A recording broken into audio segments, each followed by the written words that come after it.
Tudo que administramos é do Senhor, que criou todas as coisas e sabe de todas as coisas. Dando seguimento cronológico, aos estudos que iniciamos lá em Gênesis e agora no livro de Lucas, temos o fermento dos fariseus contado de outra forma, e mais algumas admoestações. E diz aqui que, posto que milhares de pessoas se aglomeraram e pondo uns aos outros, atropelando, passou Jesus a dizer, antes de tudo aos seus discípulos, acautelai-vos do fermento dos fariseus, que é hipocrisia. Lá nós vimos, a gente estudou que, de uma forma diferente, que aqui Lucas coloca aqui, que o fermento significa a demonstração, de algo que você maqueia, você faz um marketing, mas na verdade não é aquilo tudo.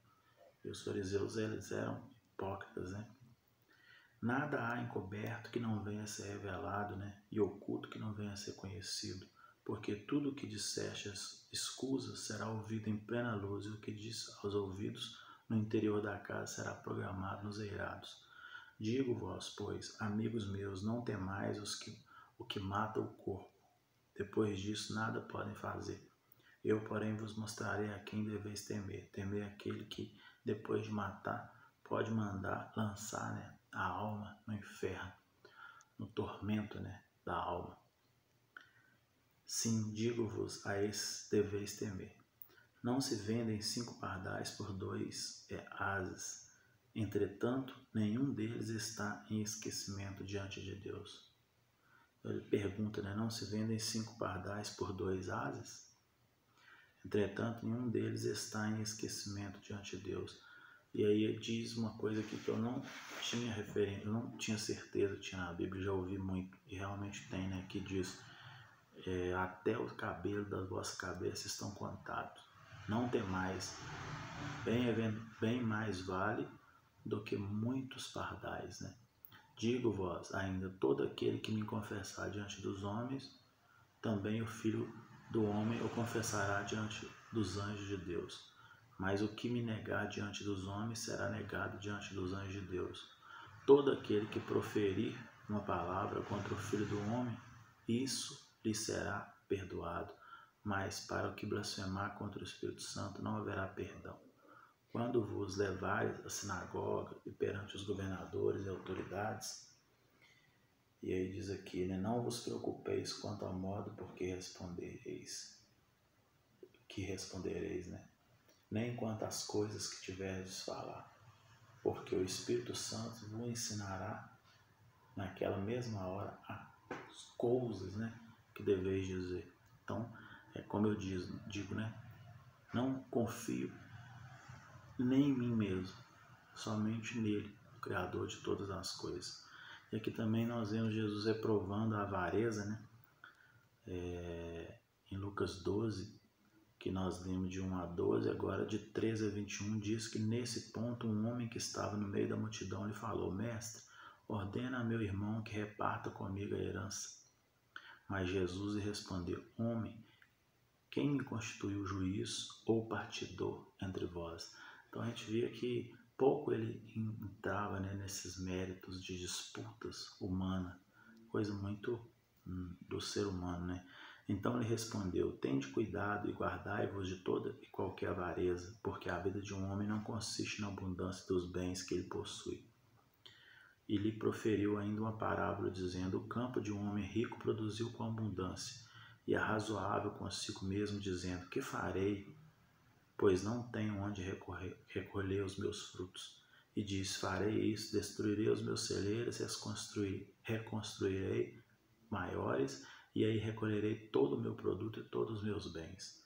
Então direi à minha alma, tens em depósito muito bens.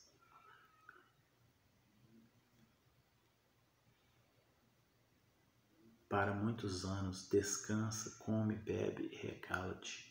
Mas Deus lhe disse, louco, esta noite te pedirão a tua alma. E o que tens preparado? Para quem será? Assim é o que entesoura para si mesmo, e não é rico para com Deus. A ansiosa solicitude, né, pela vida é descrita aqui no livro de Lucas, né? Mas nós já estudamos sobre essa ansiosa solicitude pela vida no livro de Mateus 6, né? E nós, inclusive, temos essa parte de Lucas 22 a 34, em Mateus 6, no final do vídeo 211, né? Onde nós já lemos sobre isso, e diz sobre a ansiosa, né, solicitude da vida. É aquela parte que fala, né, que nem Salomão vestiu como os lírios do campo. E os pássaros, né, eles todos os dias têm uma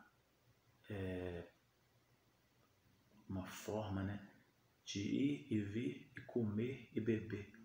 Então, se ele cuida até do lírio dos campos, né, que de manhã você passa, tá bonito, e à noite você volta e já murchou, né, no sol, quem dirá nós que somos criaturas, né, também de suas mãos. E ele nos ama, né, nos ama até mais. A parábola do servo vigilante também era descrita aqui em Lucas 12, de 35 a 48, que diz: cingido esteja o vosso corpo e acesas vossas candeias. Sede-vos semelhante ao homem que espera pelo seu Senhor ao voltar ele das festas de casamento, para que quando vier bater a porta, logo lhe abram. Bem-aventurado aqueles servos a quem o Senhor, quando vier encontrar vigilante, em verdade vos afirmo que há de cingir-se, dar-lhe lugar à mesa e aproximando-se o servirá.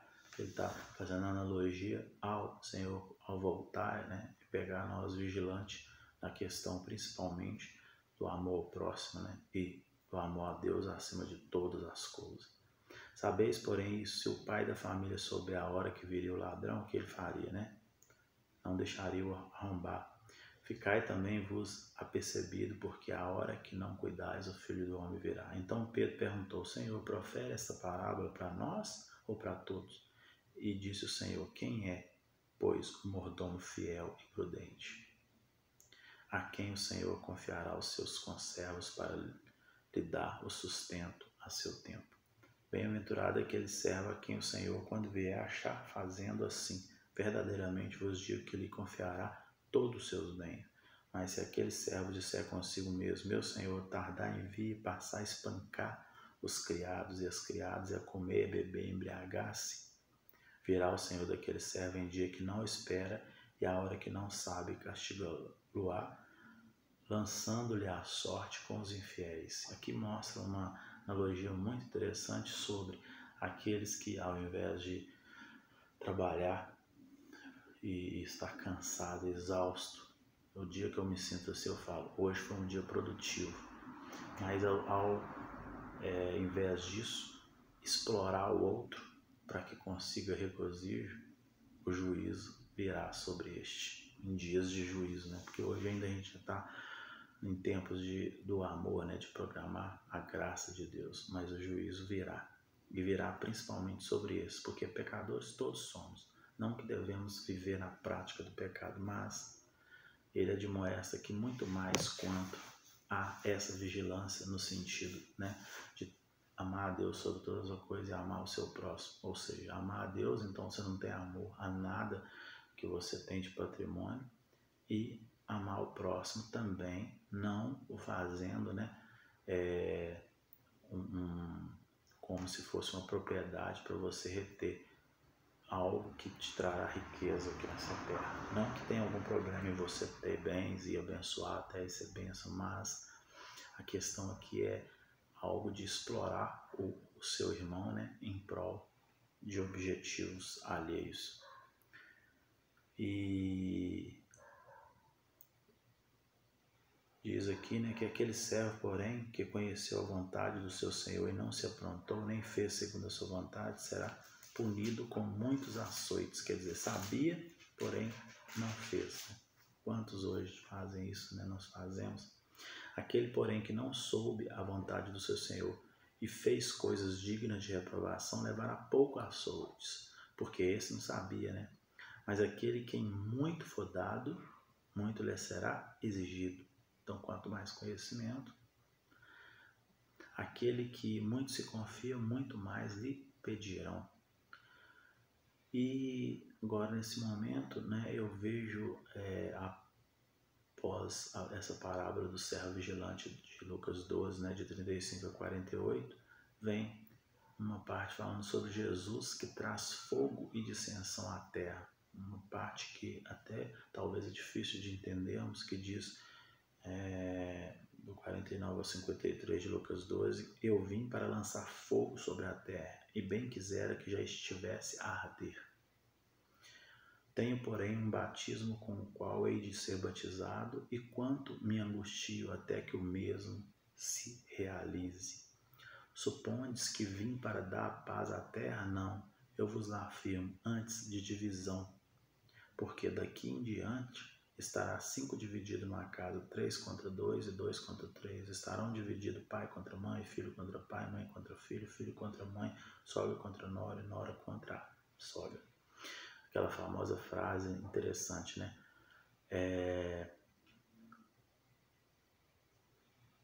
A pressa é inimiga da perfeição. E nós, quando estamos apressados, nós estamos longe daquele que é perfeito, que é Deus. Deus tem o eu, né? Entre a palavra Deus. Então quer dizer que é um Deus que tem eu no meio. E quando esse Deus é pregado para você e ele não dá importância, né, ao ser humano, então é estranho esse Deus que é pregado, porque o Deus, né, ele ama o ser, criatura sua. E aqui ele diz dessa divisão, né, que ele acaba por criar, porque aquele que segue ele vai pelo amor, e aquele, né, e prega o amor, e aquele que não prega o amor, que prega coisa diferente do amor, esse automaticamente vai ir contra, e aí vai criar essas coisas que nós vemos aí no mundo, né?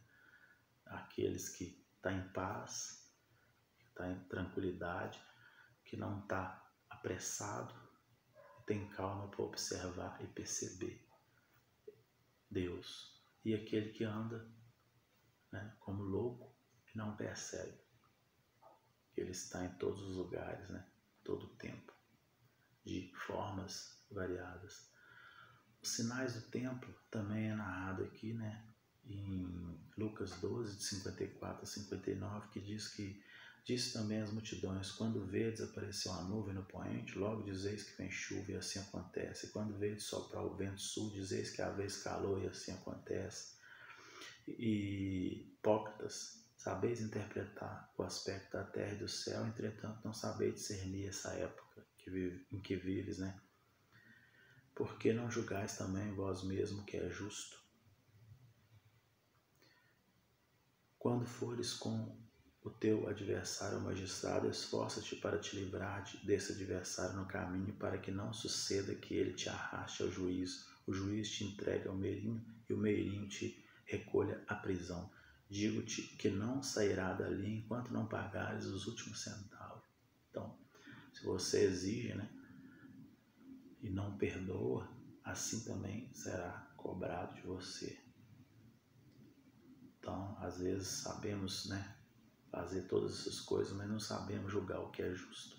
E ele nos deu entendimento para isso. Nós temos 8 bilhões de neurônios que faz através dos áxons, os neurotransmissores na ponta dos áxons, né, a transmissão de um neurônio para o outro, que permite 1 quatrilhão de trocas, né, de informações entre um e outro, chamado de sinapses. Então Deus é perfeito e criou tudo perfeito, e todas as imperfeições foi em decorrência da desobediência, do pecado.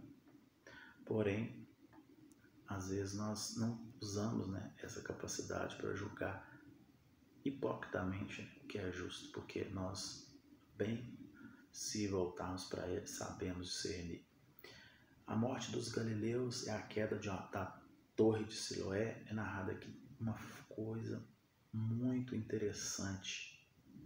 Lucas 12, de 1 a 5, Lucas 13, na verdade, de 1 a 5, que diz: naquela mesma ocasião, chegaram alguns e falaram a Jesus, dizendo: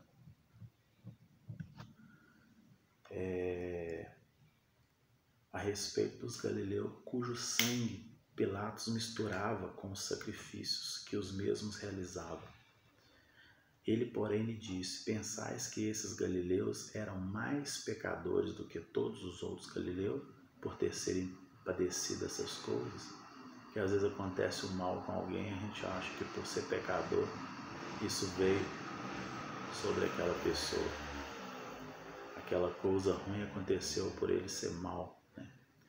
Não eram, eu vos afirmo, se porém não vos arrependeis, todos igualmente perecerá. Ele repete, né? Ou cuidais que aqueles 18 sobre os quais desabou a torre de Siloé e o matou eram mais culpados que todos os outros habitantes de Jerusalém? Não eram, eu vos afirmo novamente, mas se não vos arrepender, todos igual perecerei. Então quer dizer, todos que não arrepender perecerão, porque ele veio para morrer por nós, para que reconhecemos o nosso erro, nosso pecado, a nossa desobediência, a nossa concupiscência, a nossa imperfeição. Somos seres imperfeitos e só através dele nós somos justificados perante o Pai. Porém, se não reconhecemos isso... E agora temos a parábola da figueira estéril, né, que é narrada aqui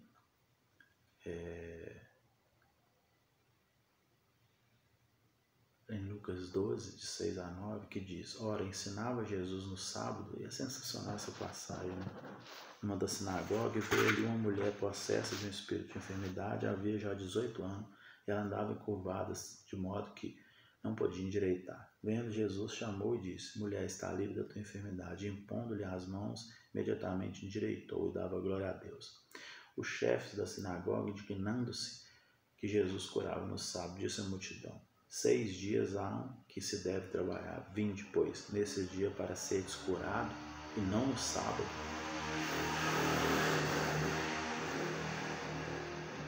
Disse-lhes, porém, o Senhor: hipócritas, cada um de vós não desprende da manjedoura no sábado o seu boi ou o seu jumento para levá-lo a beber? Por que motivo não se devia livrar deste cativeiro em dia de sábado, desta filha de Abraão, a quem Satanás trazia presa há 18 anos?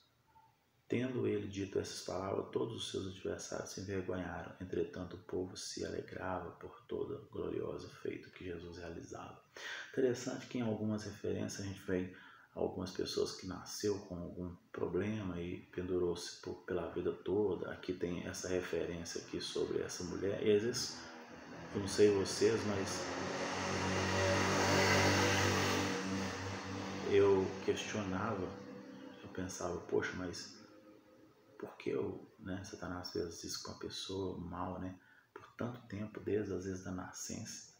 Mas na verdade aqui é uma ideia de que é a mesma coisa, né? Quando as pessoas indagam sobre, Deus criou homem, mulher, né? Deus não criou pessoas cegas, não criou pessoas imperfeitas.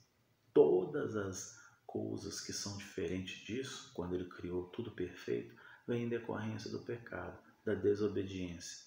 E nós devemos amar o nosso próximo, independente do gênero, de qualquer outra coisa, né? De qualquer imperfeição, porque temos também imperfeições, às vezes, no nosso caráter, né? E por aí vai. E quando ele diz aqui, né, que Satanás trazia presa 18 anos, é essa questão da imperfeição, né? Ao desobedecer lá no Éden, o homem trouxe sobre ele essa má sorte para alguns, que tem alguns tipos de problema, outros têm outros tipos, né? E por aí vai. Ela tinha o corpo torto, outra pessoa tem problema de caráter, o outro nasceu, né, com o corpo masculino, mas com o cérebro, né, pensando como se fosse de um outro gênero, e a gente não tem que entrar nesses méritos, né, dessas questões, nem julgar, nem criticar, porque só Deus sabe de todas as coisas. E como nascem pessoas, né, com imperfeições e por aí vai, existem todos os tipos de seres, todos eles são amados por Deus. Nosso trabalho é levar o amor de Cristo. E o trabalho quanto a Ele com Cristo, só Ele pode fazer. Quem somos nós para fazer esse trabalho que é somente dele? E agora, tendo Ele, né, dito todas essas palavras, seus adversários se envergonharam. Entre tanto, o povo se alegrava por todo o glorioso feito, né, que ele realizava. E a parábola do grão de mostarda também, nós temos aqui, que também nós vimos em Mateus 13, né, do 18 a Mateus 13, na verdade, do 31 e 32, e essa parte nós, após essa cura do enfermo, né, do Mateus 13, do 10 ao 17, nós temos a parábola do grão de mostarda, que nós já vimos lá, na verdade, Lucas, né, 13. Às vezes eu confundo estudando aqui do Lucas 13, né, do 10 ao 17, e agora o de Lucas 18 e 19 nós já estudamos, nós já lemos, né, no vídeo 217, que é a parábola do grão de mostarda, visto aqui de novo em Lucas 13, de 18 e 19. E a parábola do fermento também, que agora repete-se em Lucas 13, de 20 a 21. E essa parábola nós vimos também em Mateus 13, no mesmo vídeo e capítulo de Mateus referido, né, assim, o vídeo 217. Sobre a porta estreita, né, é uma coisa nova aqui do livro de Lucas 13, do 22 ao 30, que diz que passava Jesus por cidades e aldeia, ensinando e caminhando para Jerusalém. E alguém lhe perguntou: Senhor, são poucos os que são salvos? Respondeu-lhe: esforçai-vos por entrar pela porta estreita, pois eu vos digo que muitos procurarão entrar e não poderão.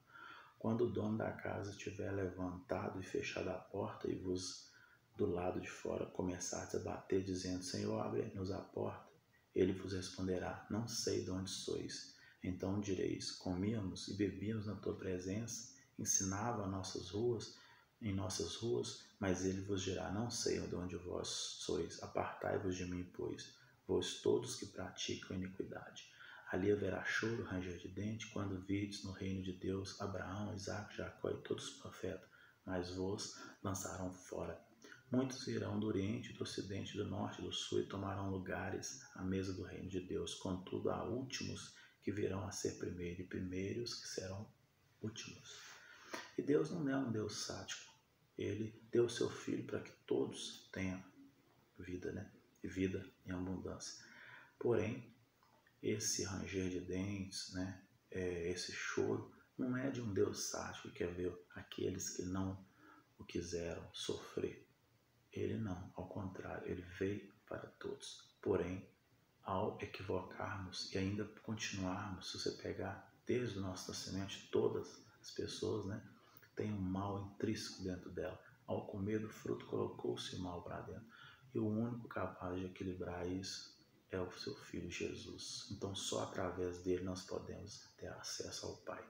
Ele olha para nós como ele olhou para o seu Filho na cruz, e o seu Filho indaga, né, se ele esqueceu dele. Por quê? Porque ele carregava todo o pecado, toda a sujeira. E era como se Deus se voltasse, se virasse, né? E ele sofreu, sentiu ali o que nós e o que o mal das nossas almas, né, vai sentir depois no julgamento, que é a ausência total de Deus. Esse lançar no fogo, esse arder, é esse sofrimento de ausência total de Deus, aonde Deus se aparta, porque ainda nem o próprio Satanás sentiu essa ausência total de Deus. Seu Filho ele, na cruz sentiu uma ausência, mesmo por algum tempo, né? Por ele olhar e ver todos os nossos pecados, toda a nossa sujeira ali, e seu Filho que morre e faz injustamente, mas naquele momento ali ele estava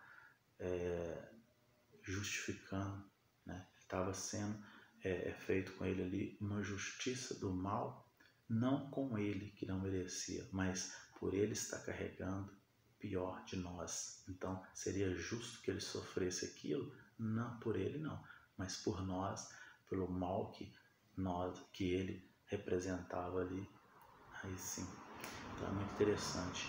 E aí eu finalizo este estudo, né, de Lucas 12, 13, que vimos Mateus 23, em vídeo final, o vídeo 225, com a mensagem de Deus, né, de Jesus a Herodes, a mensagem de Jesus a Herodes e o lamento sobre Jerusalém, a saber que tramavam, né, sua morte. Também nós já vimos Mateus 23, 37 ao 39, né, como coloquei aqui no vídeo 225, e ele lamenta, né, principalmente por Jerusalém. Então é muito interessante a gente ver que a graça dele pode alcançar a todos, que nós não nos colocamos, né, num lugar onde a graça dele não pode mais nos alcançar. Amém?